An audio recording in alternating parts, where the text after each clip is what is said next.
کہ بنا پنجتن کے لفظ ہدایت خود چیخ کے بتا رہا ہے کہ بنا پنجتن کے ہدایت نہیں. قسم خدا کی یہ اللہ کا لاکھ لاکھ شکر ہے کہ 1400 صدیوں سے نہ ہم بے راہ ہوئے نہ ہم گمراہ ہوئے.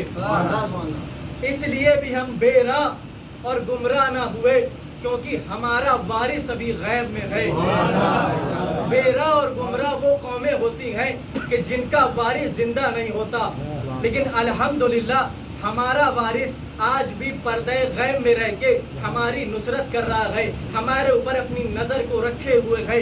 وہ کہتا ہے کہ اگر میں تمہارے اوپر سے نظر کرم کو ہٹا لوں تو تمہارے دشمن تمہیں نیست و نابود کر دیں. اب لفظ ہدایت کا مفہوم آپ کو سمجھ میں آیا؟ ہدایت کا مفہوم یہ ہے کہ اندھیری تاریخوں سے نکال کر تمہیں اجالوں میں کھینچ کے لے آئیں. یہ ہے لفظ ہدایت کا مفہوم. عزیزان محترم، اب ہمیں توجہ اس پہ دینی ہے کہ اب ہدایت دے گا کون؟ ہدایت دینے کے لیے ہادی کا ہونا ضروری ہے، تب تو ہدایت ملے گی، ورنہ ہدایت ہم تک کیسے پہنچے گی؟ اور ہدایت دینے کا حق اسی کو ہے، نہ کبھی خود وہ بے راہ ہوا ہو نہ کبھی خود وہ گمراہ ہوا ہو.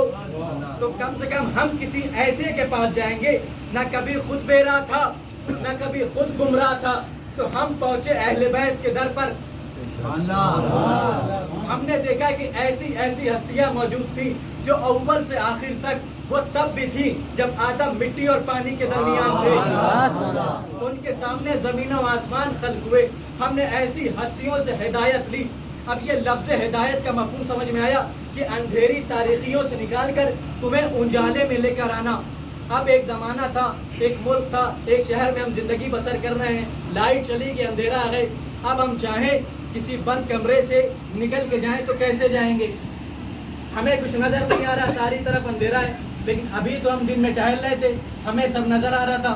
تو قبلہ سے پوچھیے گا نا کہ ابھی تو ہم دن میں ٹہل رہے تھے، اندھیرا نہیں تھا، اجالا تھا، آنکھوں کی روشنی کام کر رہی تھی، یہی آنکھوں کا نور تھا جو کام کر رہا تھا. اب ایسا کیا ہوا کہ آپ سمجھے نہیں؟ اندھیرے کو مٹانے کے لیے صرف ایک نور کی ضرورت نہیں ہے. اندھیرے کو مٹانے کے لیے، اندھیرے میں چلنے کے لیے صرف ایک نور کی ضرورت نہیں ہے، آپ کو 2 نور چاہیے. میں ذرا سا بیزار ہو کے سنیں گے. مطلب کیا؟ مطلب کہ آپ کی آنکھوں کی نور کے روشنی کے ساتھ ساتھ آپ کے پاس ایک ٹارچ بھی ہونی چاہیے.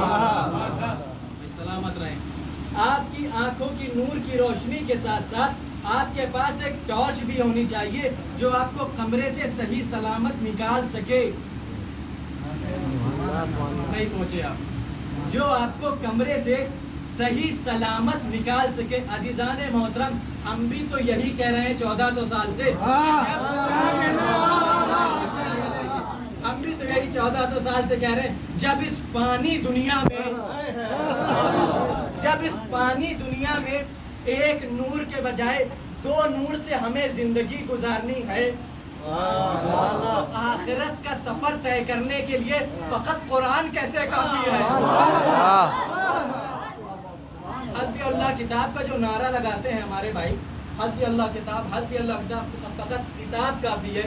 قبلہ یہ بتائیے کہ کیا اس کتاب کو پڑھنے کے لیے آپ کافی ہیں؟ کیا اس کتاب کو پڑھنے کے لیے آپ کافی ہیں؟ کتاب پڑھنے اور سمجھنے کے لیے آپ اس کے پاس جائیں گے جس کے پاس اس پوری کتاب کا علم ہو. بھائی ابھی کتاب نازل نہیں ہوئی تھی، ادھر علی کعبے میں آئے، رسول کی آغوش میں آنکھیں ملائی اور آنکھ کھولی. اب علی کیا کہتے ہیں؟ اے علی، اے رسول اللہ، میں نے توریت سنائی، میں نے انجیل سنائی، میں نے زبور سنائی، میں نے قرآن سنائی. رسول اللہ کہتے ہیں توریت تم نے صاحب توریت سے بہتر سنائی، انجیل تم نے صاحب انجیل سے بہتر سنائی، زبور تم نے صاحب زبور سے بہتر سنائی، اور قرآن تم نے ویسے پڑھا جیسے میں پڑھتا ہوں. عزیزان محترم، اوروں کے ہادی میں اوروں کے ہادی میں اور ہمارے ہادی میں فرق یہ ہے کہ اوروں کے ہادیوں نے کتاب تب پڑھی جب کتاب آ چکی تھی، لیکن ہمارے ہادی نے کتاب تب پڑھی جب کتاب نازل نہ ہوئی تھی. محمد والے